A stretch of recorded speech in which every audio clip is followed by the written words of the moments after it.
All right, hi everybody. I'm going to share my screen for a minute, except I didn't share the right screen. I am Susie Kameny. Sorry, one second, let me get to the right. There's the right screen. Share screen.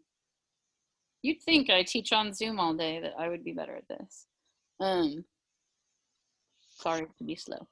All right, so let's get started.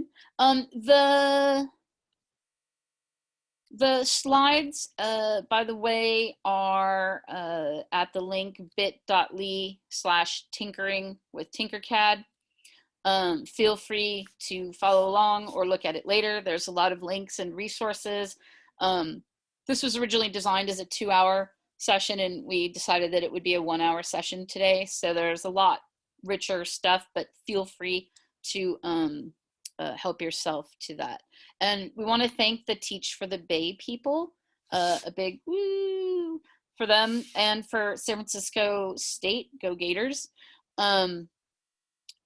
for helping to put on this conference and allowing Carmen and myself to do this. We're really excited. So here are our emails in case you need them, and here are the slides if you need them, and we can also put them in chat if you need that too. Okay, I'm gonna hit present. All right, can everybody see my slides? Give me a thumbs up if you can see my slides. Good. All right, so moving on. Where's slide 3? Loading, loading, loading, loading, loading. Wow, that's huge. But they're not in presenter mode. You what? We can see them, but they're not in presentation mode. That's weird because I hit presentation mode. Let me hit stop share and then reshare again. Thank you for letting me know. I appreciate that. That should be it. Is that it? Give me a thumbs up. Super. All right, our agenda for today, make an account. If you want to do introductions, please write a short introduction letting us know who you are. We're taking attendance and we're going to give out certificates via email. Then we're going to talk about who Carmen and Susie are. Then we're going to talk about additive and subtractive sculpting, intro to 3D printing, intro to Tinkercad, and then we're going to work for a while and do kind of a seminar-ish based work style on Zoom, and you can sit and share screen and ask us questions. So that's what we're hoping to do today. Our goals, I use the pedagogy of, it's called tinkering to learn. And so if I'm a little bit vague, it's on purpose so that you're forced to do a little bit of the thinking about what am I looking at and making sense of things. And so if you're wondering, gosh, that's a little vague, first of all, feel free to ask questions. But two, it's definitely a really healthy pedagogy. So yeah, and thank you. If I said Monsi, thank you very much. All right, so moving on. Except that my arrow keys aren't working. There we go. I'm Susie Kameny. Oop, why did my arrow key? There we go. I'm Susie Kameny. I was co-founder and co-president of Q, Computer Using Educator, San Francisco. I won Teacher of the Month. But the coolest part about me is that I got to go on sabbatical about 2 years ago and go to look at maker spaces all over the world. And I came back with just a wealth of global knowledge about making and thinking. It's just really, really neat. All right, and the fabulous Carmen. Except that it's not going again. Yeah. Here we go, Carmen. Hi, so I've been with San Francisco Unified for 12 years. And last couple of years, I've been teaching with the elementary VAPA program. So I'm like the art cart lady. And prior to that is where I met Susie at Roosevelt Middle School, where we had the computer lab together, and I taught digital art. So I have an extensive background in digital arts with middle schoolers. Yes. Yeah, it's pretty fab. All right. So the first thing you kind of need to know is we're going to talk about the art stuff first. And I'm going to hand this over to Carmen to kind of take us through the art justification and journey.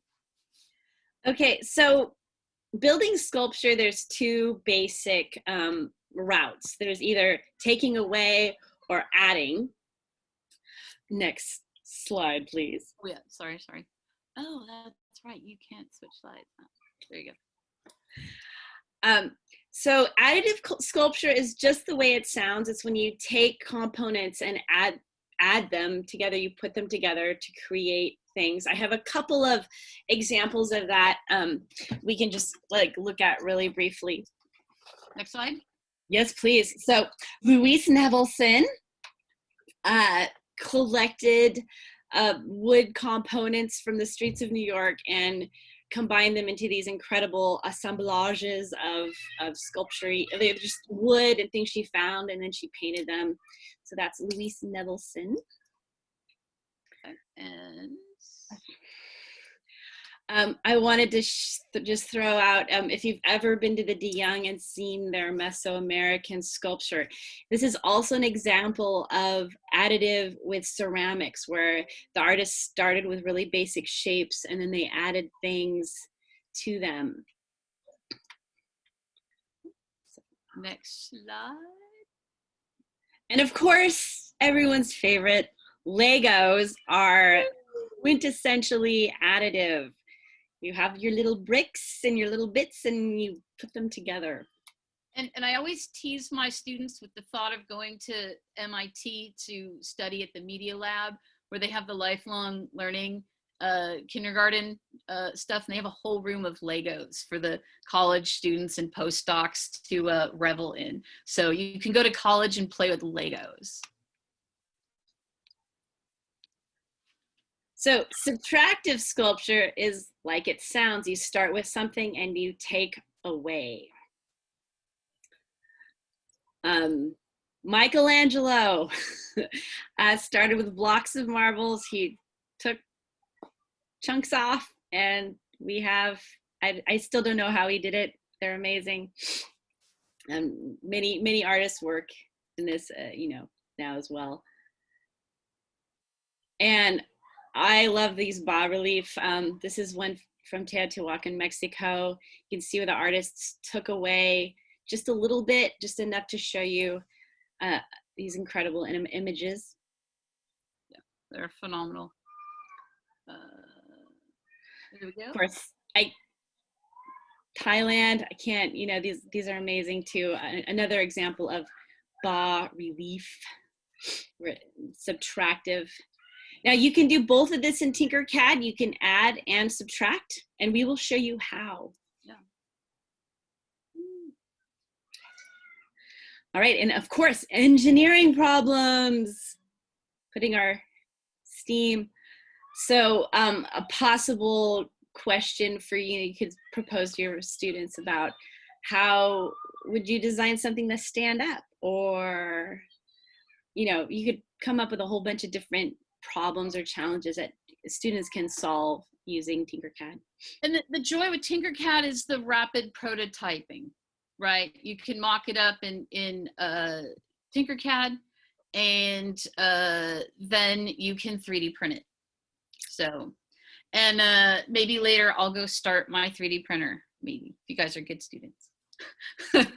And 3D printing is just, I would describe it as a overpriced hot glue gun.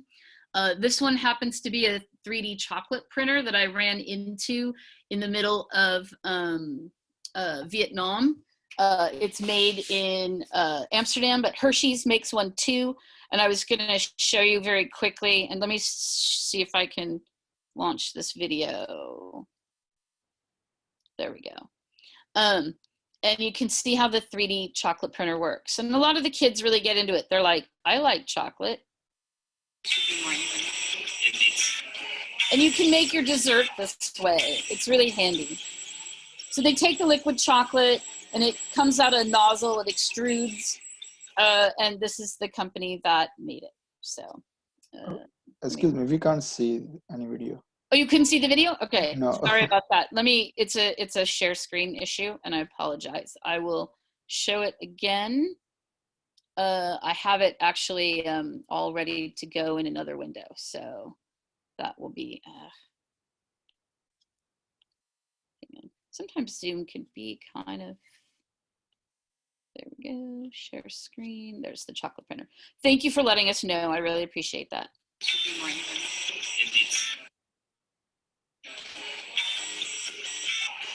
So you've got the hot liquid chocolate and you've got an extruder. Like I said, it's an overpriced hot glue gun. And it prints things from what we call .stl files. Let me go back to here and get out of full screen. And let me go to the second video that I have set up, which is right. Nope, nope, nope. Yes, okay. Let me go. Oh, and of course I went to full screen. Sorry about that. Back. And so you can use 3D printing in all sorts of ways. And I'm going to show you a short little like 3-minute movie that's made by IDEO. They're over on Pier, is it 41, Pier 30 something.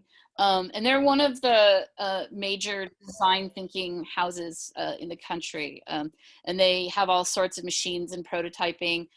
But they worked with this child who had a hand missing. And this is his story.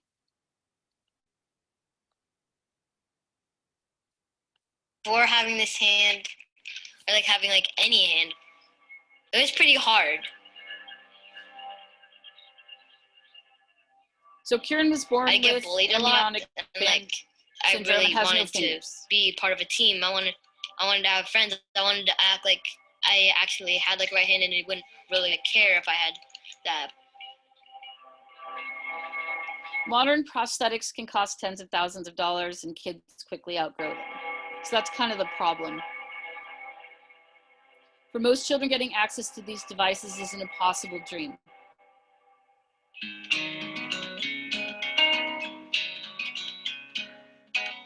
Enable is an online global community of volunteers who are using 3D printers and 3D design software to make prosthetics for children and adults who are missing fingers, hands, and wrists.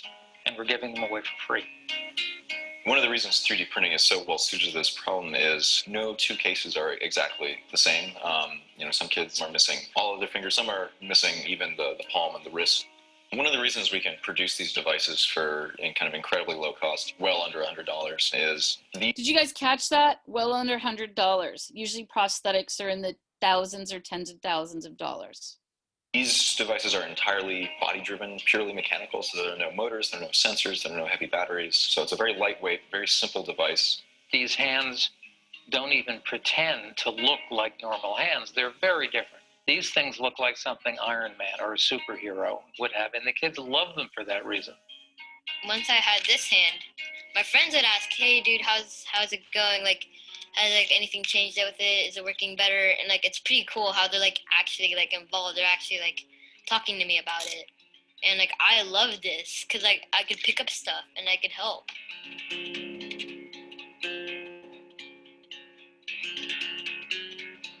It's been really great to have Kieran and his family come to Pier 9, to prototype these new ideas, to test drive these new hands, and to be able to see the higher perspective, what this is all about, to see how that hour of CAD, translated into him being able to hold his coat or zip a zipper better.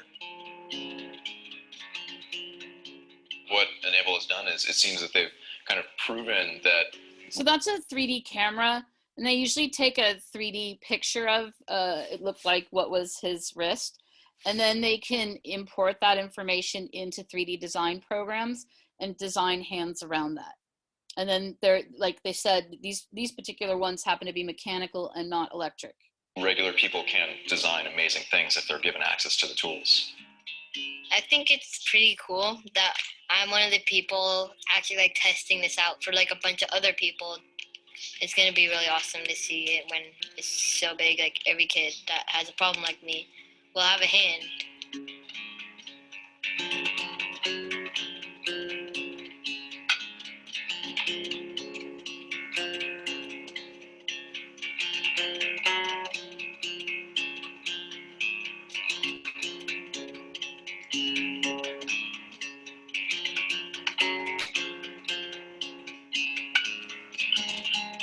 Okay, so I wanted to just show you as an example, kind of a design problem. Obviously, the student needed, wanted a better hand. And not only did they design it not kind of anatomically correct, but they designed it in a way that the student would actually really like it.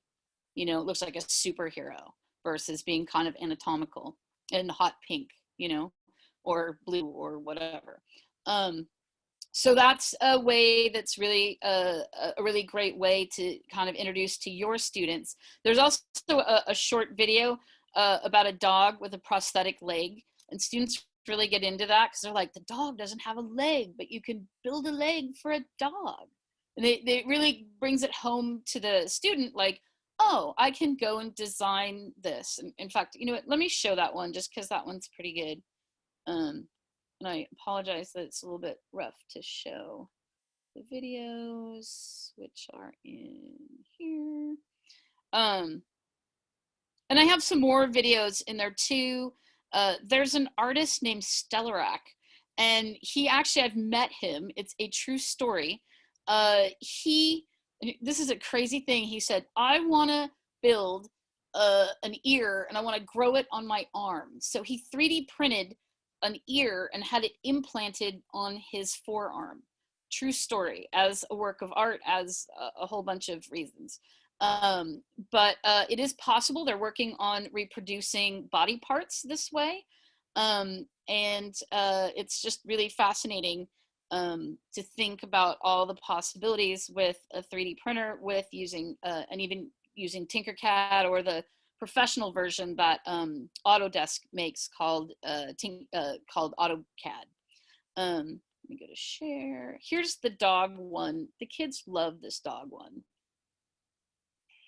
Well, we've all seen 3D printers make all sorts of things. Now, a high school senior in Wisconsin is using it to get a 3-legged golden retriever on all fours. Yeah, take a look. Meet Gray, a loving golden retriever who was born with only 3 legs.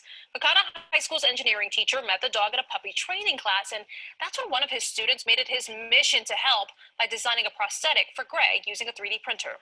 Mr. Lawrence's cabin was tasked with the idea of making a device that would help someone with a disability. And so this project just had to come along and kind of fit in that category, not necessarily a person, but, you know, an animal. The comfort isn't quite there yet, so we're still working on that, but we're definitely getting close to the end, and we have to get it approved by like a small animal vet first, just to make sure that it's safe and it's not going to affect his limbs and stuff. But we're very hopeful that I think it'll work pretty well. Wow. Very sweet. The prosthetic can adjust to Gray's height as he continues to grow. Oh, look at that. So that's the other thing too, is you can build things modular. You can build things that change over time. And if it doesn't work, print it again, because 3D printing happens to be insanely cheap. So let me go to present and go to the next slide, and I'll share the screen in just a second. Share screen. There. All right, so there's some other about building face shields back when people were prototyping them to fight aerosolytic spray for COVID. This is the artist that I was talking about, and there's a video and website about him that grew an ear on his arm. It's not a functioning ear, but it's real. I've met him and I've seen it.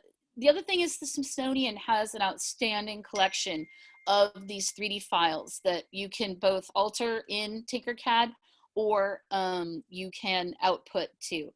One of the most interesting ones is the life mask of Abraham Lincoln. The files that you use to 3D print are called .stl. And you can download this, you can get a space shuttle, there's a whole bunch of different things that you can print. But the life mask of Abraham Lincoln is particularly interesting because it's really his face, and they really 3D photographed, put it up in an STL file, and you can get a real sense of Abraham Lincoln and what his real face looked like. Like, it's fascinating.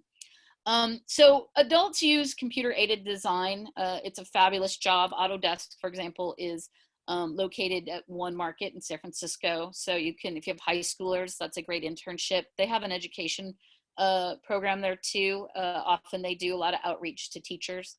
So I'm going to talk a little bit about demoing Tinkercad, and then we'll get started using it. There's a Tinkercad tutorial here, and there's some tabletop tips. There are actually some shortcuts, keyboard shortcuts, and some people prefer using a mouse to a trackpad with this because it just is better. You'll find out what you like doing the best. So you start with a work plane, and then you can choose basic shapes, and you've got sphere and boxes and cylinders and pyramids and letters and numbers and symbols, and kids find all the pre-made little people and stuff. I try to dissuade them from that. And you have like a work plane, and imagine it's one of those like, you know, flat planes that you work on. And it's great because often kids will put things on the work plane, but then they'll put it through the work plane, and I'll say, can you print anything that goes past the work plane? And they'll be like, no. Well, then you can't do that. And so it really it brings that mathematical sense of what is possible and what is theoretically impossible home, because they kind of really understand that anything below the work plane you can't print. The other idea is that you're going to want to be able to group things together, and then that's the app sculpting that we spoke of earlier, and we'll demo that in just a second. And so the kind of task for today is to go through the tutorial. And the last of the 5 tutorial things is to make a keychain with your name on it. And you have to place things right and group them. And there are a variety of little tasks that you can do that shows proficiency. Kids like making keychains. You can also make a monster. There's a ton of lesson plans in the resources in this. I've listed a whole bunch of lesson plans and resources. You can also design in Lego. You can also design in Minecraft for Tinkercad. Additionally, you can do Arduino mocking up and prototyping, which are little microcontrollers that are kind of inexpensive. But then the big thing is to output to a .stl file. And once you have that file, it gets kind of what they call sliced or chopped up, depending on which printer you're printing on. If you want to have things professionally printed, Thingiverse and Shapeways will print your stuff. Thingiverse is a great resource because you can go on and find things that people already have made, and you can take them and, quote, remix them. Like my kids found a Zen garden tools set that you put on pencil toppers, and they wanted me to print that, so I printed it for them. Yeah. All right, so moving on. And you can, the nice thing is you can make a Google form and collect their final projects, which are the STL files. And you can do it on this form. It's very easy. It can be done also uploaded to Google Classroom. And this just explains quickly how to upload it in Google Classroom. That makes collection and management really easy. It also makes it so you can share it with other students and they can give feedback on other students' work. And then beyond Tinkercad, there are about 2 or 3 other companies. Google has a thing called Sketchup. One of my cousins professionally designs rooms. You can see some examples using this. So like if you need an interior decorator to a room, they can mock it all up in SketchUp, which is, and you could do it in Tinkercad too. SketchUp's a little prettier for that though. If you run with the K2 crowd, there's a thing called Maker's Empire, and it's like Tinkercad, except A, it costs money, and B, it allows, it's a pretty it doesn't have a lot of words, so kids who aren't English readers or aren't readers at all have a better time using this one. And then we've included a whole bunch of resources and some presentation links. And if you want to submit your .stl file from today, that would be really super. So we're going to move over to Tinkercad. Let's do that now. There we go. And I was messing around earlier, which I should not have. Let's share screen again. There we go. All right, so this is your basic, like when you come in to Tinkercad, this little rainbow box here always gets you to the home and it's nice. You can see your account here. This is my name, and you can see the different works that you do. If you want to create a new design, you can click on here, and up will come, and it actually names it for you, and they name it really funny things. Like this one is called Grand Bloor Go-Go, so that you don't have to do the naming process with your students. That can be kind of tedious.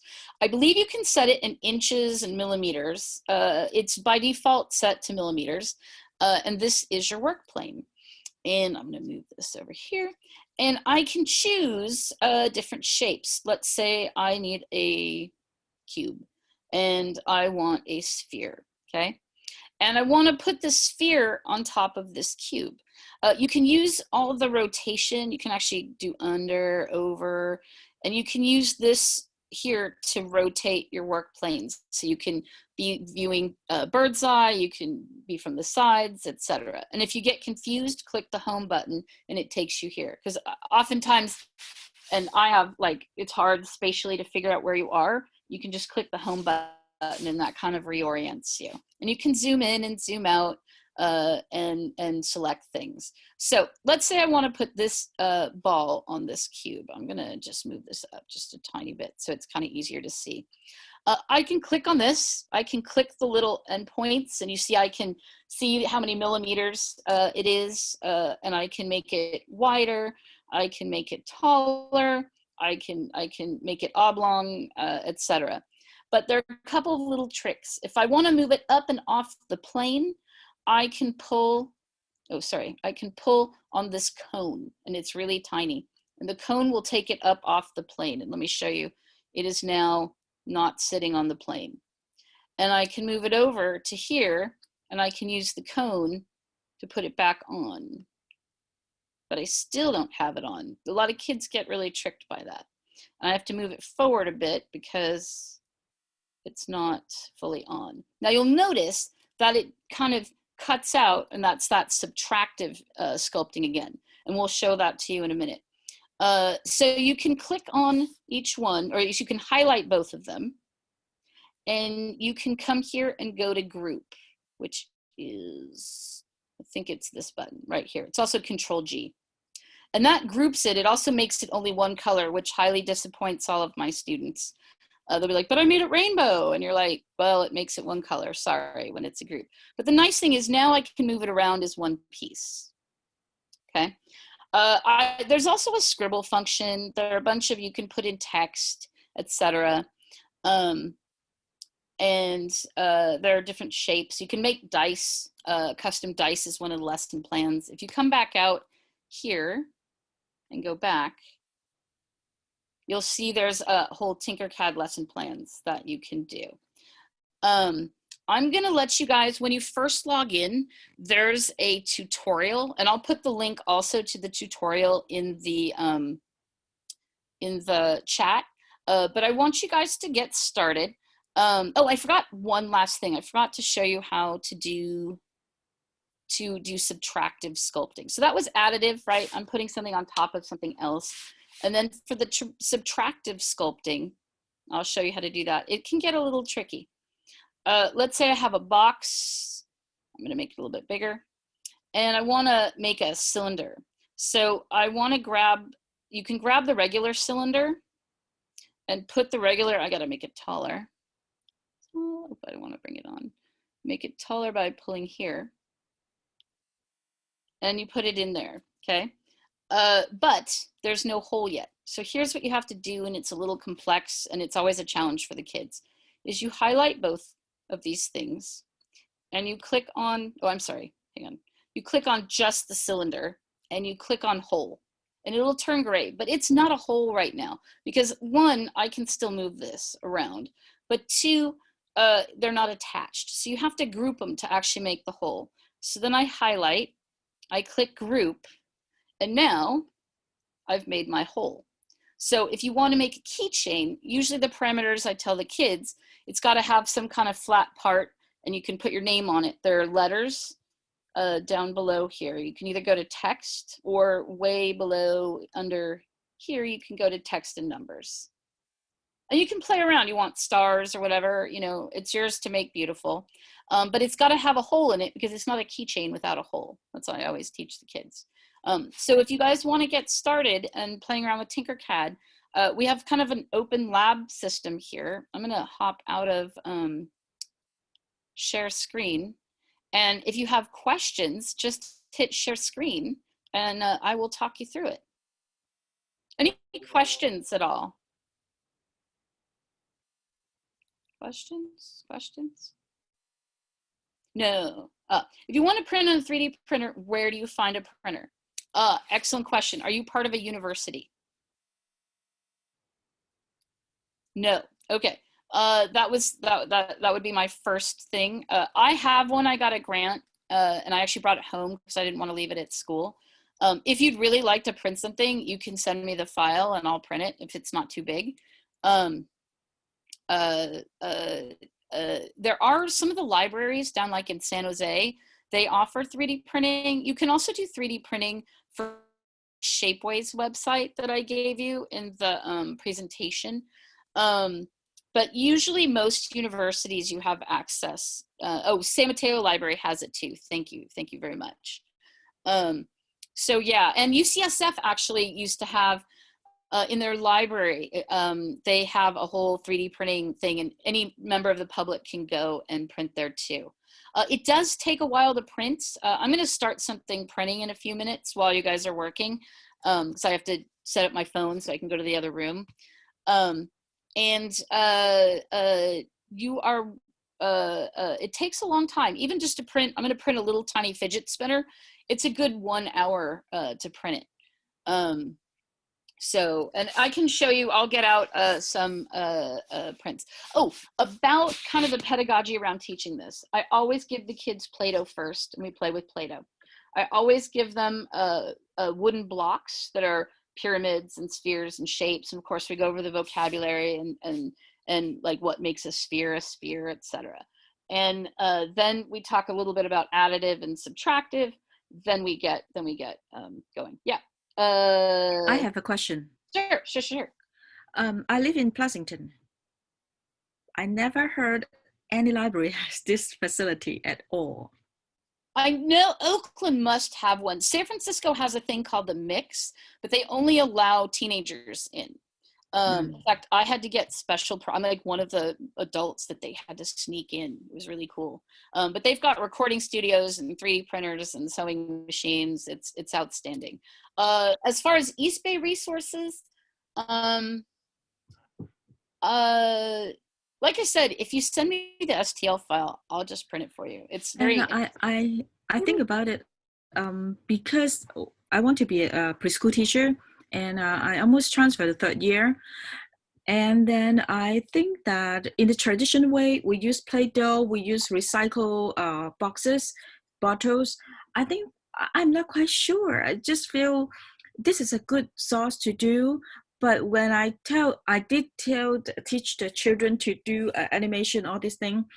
But when they addicted to there, but they forget the original, where it's coming from. I can play mud, I can play sand, I just do, oh my God, what did I do? And I don't suggest Tinkercad. I've taught it as young. I've done second grade and I regretted it deeply. I've done third grade and it's pretty solid, third grade and up. I've used Maker's Empire for K2. It definitely needed a lot of adult support, but it also is pretty not literacy based. So it was easier. The other thing is that one's for pay. And the kids like to create, what we did with the K2, we had them make bubble wands, right? Imagine your imaginary, we read some story about bubbles and they had to design their own bubble wands. And we had them do it first with pipe cleaners. And design their magic bubble wands and then make real bubbles. And then we had them do it in 3D.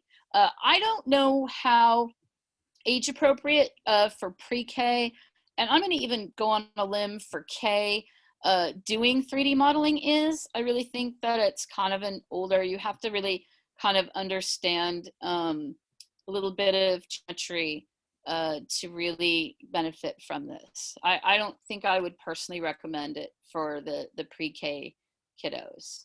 It's you're better off with this is a cube, and this is a, you know, giving them real physical things. And I never teach Tinkercad without handing them wooden spheres and cubes and all the 3D shapes, pyramids. And then, you know, we did, because we were teaching it online last spring, did kind of like, everybody go find a pyramid in your house, go find a sphere, go find, you know, so they would run and go find something that was one of those shapes. And that was great. We got such a great variation of shapes.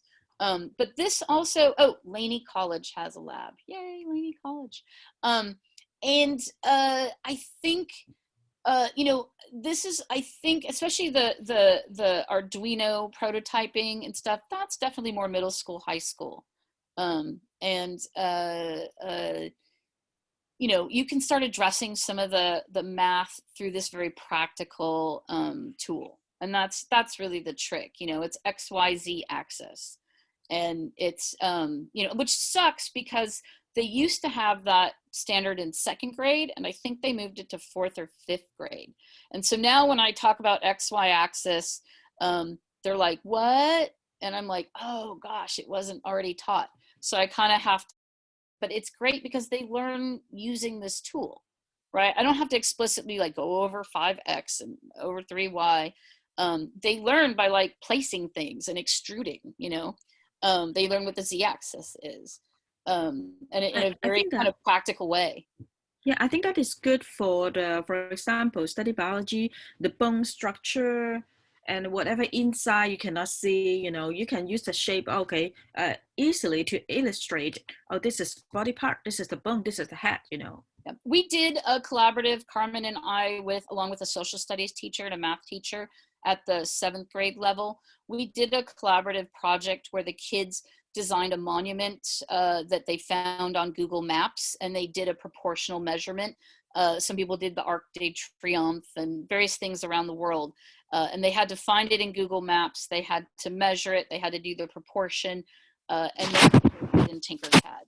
So that was really, we had this math and the actual building going on. So that was a really solid project that we pulled off. As far as like kind of the younger, I usually work with the 3rd through 5th graders. And I haven't gotten them to necessarily do design challenges, but I have gotten them interested in making things to help their community or making things to help themselves. Like some of the kids will come to me and be like, can you print this? And I'll be like, no, can you remix it or alter it? And then I'll print it. And I've been wanting to do a lesson where we all make life masks, and then look at the life mask of President Lincoln and talk about why people did that, and about facial features, do some self-portrait drawing. It could be a really very vivid learning experience. And that way the art. I have problem. Can I share? Oh, are you? Share screen, by all means. Yeah, I cannot. I'm new to me. I use another animation. Let me show you how I do it with the kids. The green button down below, click on that. Then you want to click on desktop. Desktop starts with a D. Yes, you want one with a D. Then click the blue button that says share. That's how I do it with the kids. I did. Can you see my screen? Yes, I see. So you're in the make code. That's why, because you're actually using it's like Scratch. You need to go back to the little Tinkercad home button. Okay. Okay. And then you're going to choose on the left-hand side. You're going to choose, and it's going to come up in a minute. 3D designs is what you want. Oh. There you go. There's your work plane. New. Yep. Oh, that's why. Yeah. So what was the thing? What was the thing I went? Code for those who do coding and computer science. Oh, I see. It's a Scratch block-based language to build different shapes and really go deep with some math concepts. More middle school level, I think. So I'm just random to choose whatever shape. You don't want to go random. You want to think, what is a keychain? Circle. Is it? like this. Is a circle a keychain? I don't know. That's a cylinder. You're the artist. I don't know. Cylinder. I mean, what do keychains in your pocket look like? I don't use keychain. Okay, then problem one. Well, because this is a car, you know, my car doesn't need a key. Have you done the tutorial? Let me put the tutorial in the Then I stop to share, and yeah. I can see yours. Okay, let me get the tutorial. It's really helpful to do this tutorial first. It's like the very first where is, oh, Miss Susie, where did you put it? Oh my goodness. Hang on one second, I will find it. Tinkercad tutorial. It should just come up when you first log in. And here we go. Here's the link. I will put this in the chat. And there's about 5 different exercises. One is just how to move blocks. And then the rest, let me put the link in the chat.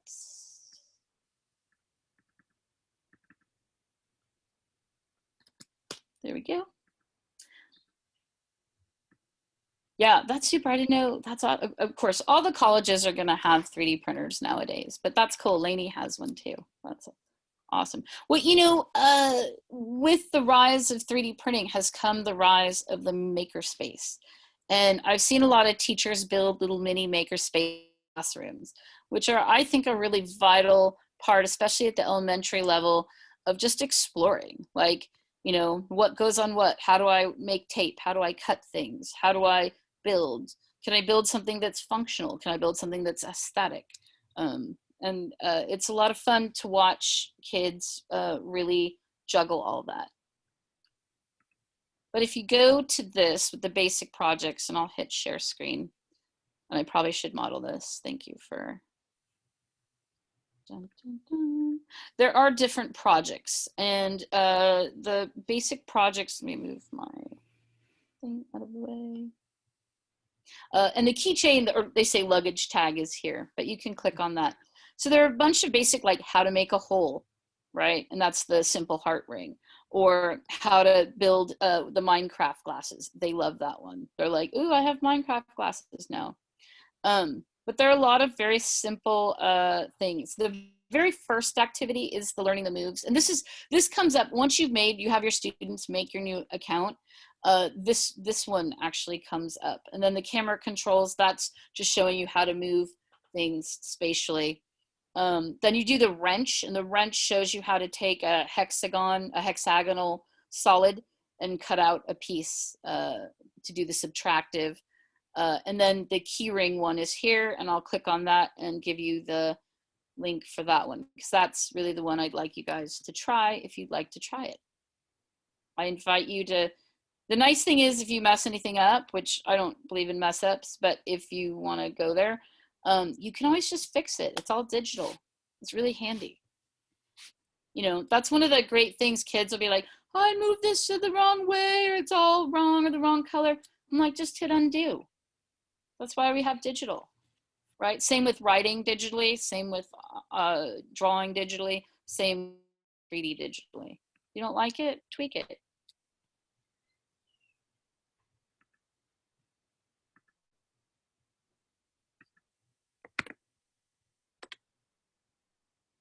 So, and they actually give you a keychain with a hole already. It's kind of cheating. I make the kids do the hole.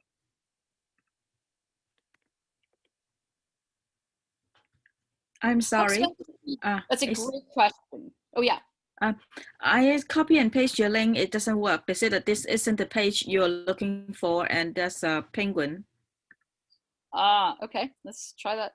Excuse me again. It's this one that I'm currently looking at. Mm-hmm.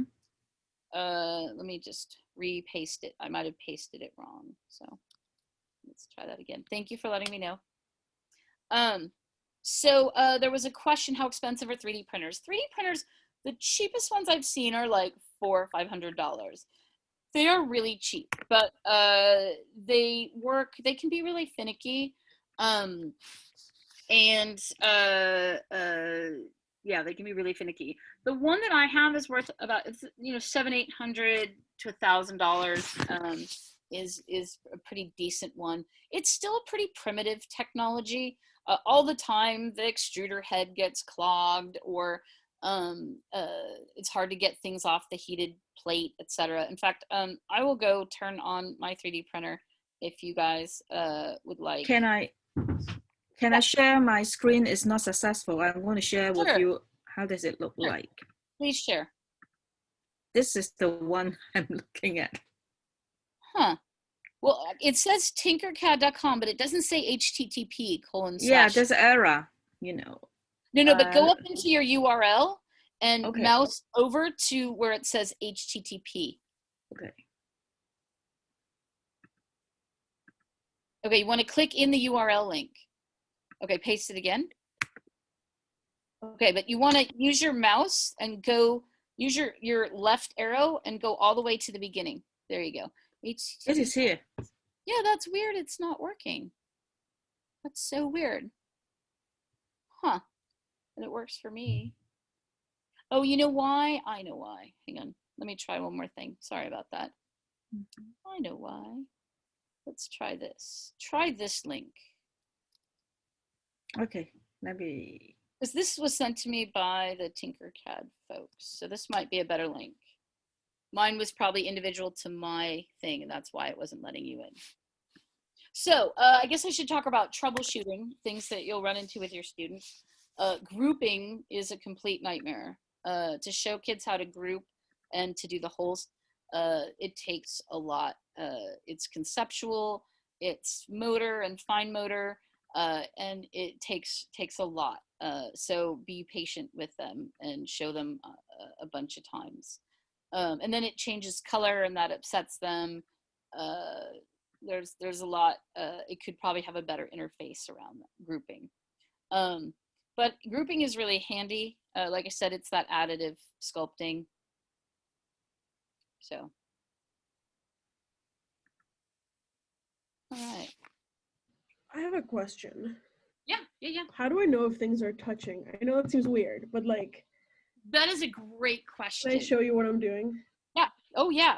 That's the model of teaching, is just share with me what your problem is and we'll work with it. I'm doing something funny because I had already made a keychain before at some point in the past when I apparently played with Tinkercad. Yeah, yours is not sitting on the work plane, which is funny because I usually say to the kids, can you print things that are above? Well, the thing is, that are not on the work plane? No, you can't.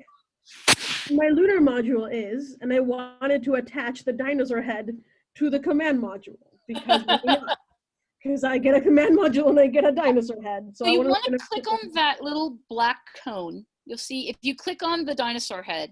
Yes. And you'll get that black cone. Yeah, I moved it up.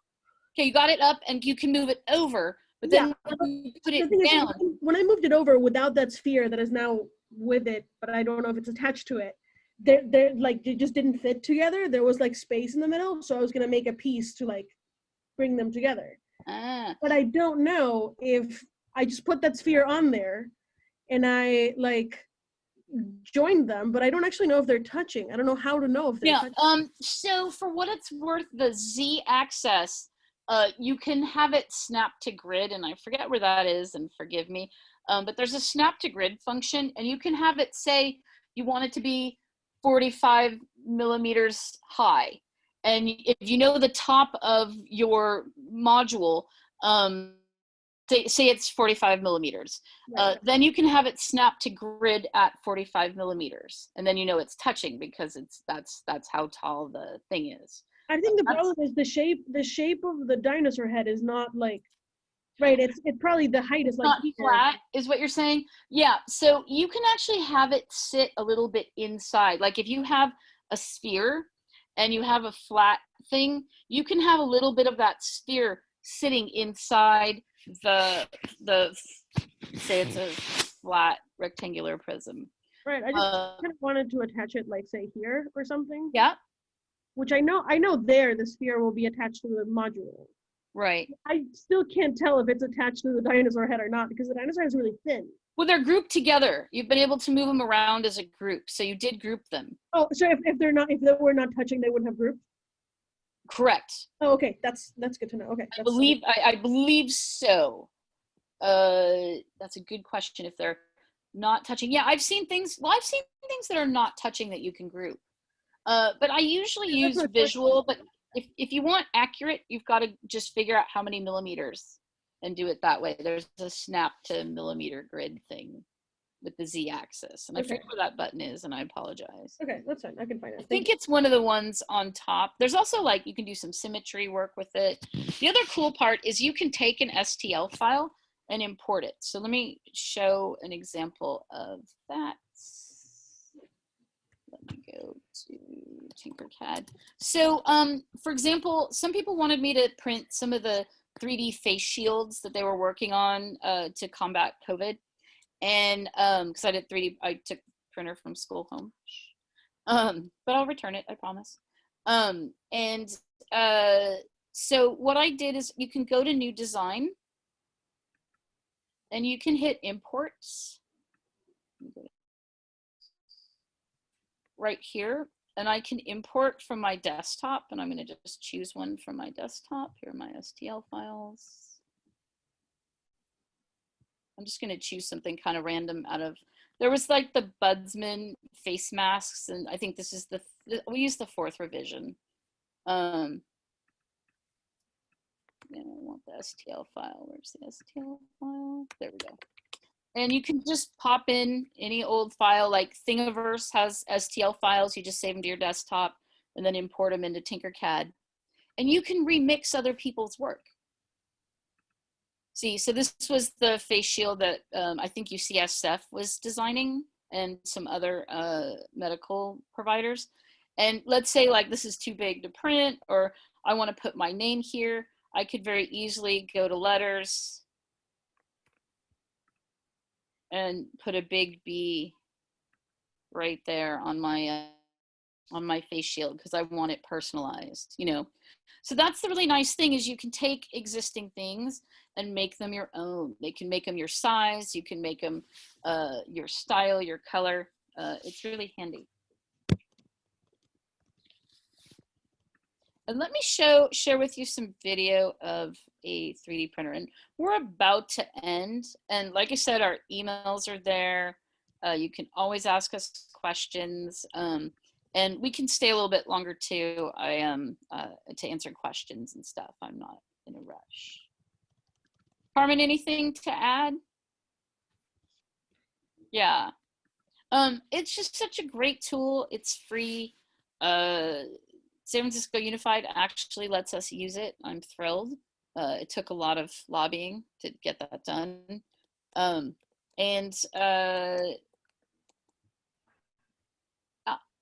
right, well, Montse, pleasure. Like I said, feel free to email us with questions. And there's some lesson plans included in there too. Really it's about thinking about the facilitation of the challenge of either the artistic or the design thinking challenge or the tinkering challenge, that the kids can really start putting this all together and using it to model and prototype. And it's just such a handy tool for rapid prototyping. And you can be like, hey, like today we were rendered prototyping with paper. And I said, hey, you know, would this really work? And they were like, no, I want to fix it. And I was like, okay, fix it. You know, and so in Tinkercad, it's that easy to prototype like that. It's pretty handy. So, all right. And I just wanted to say thank you, everybody. You guys were great. And hopefully this kind of inspires you to bring art and to bring STEAM into your classrooms. Thank you. Oh, you're very welcome. You're very welcome. Cool. And we'll hang out for a few more minutes and we can answer questions.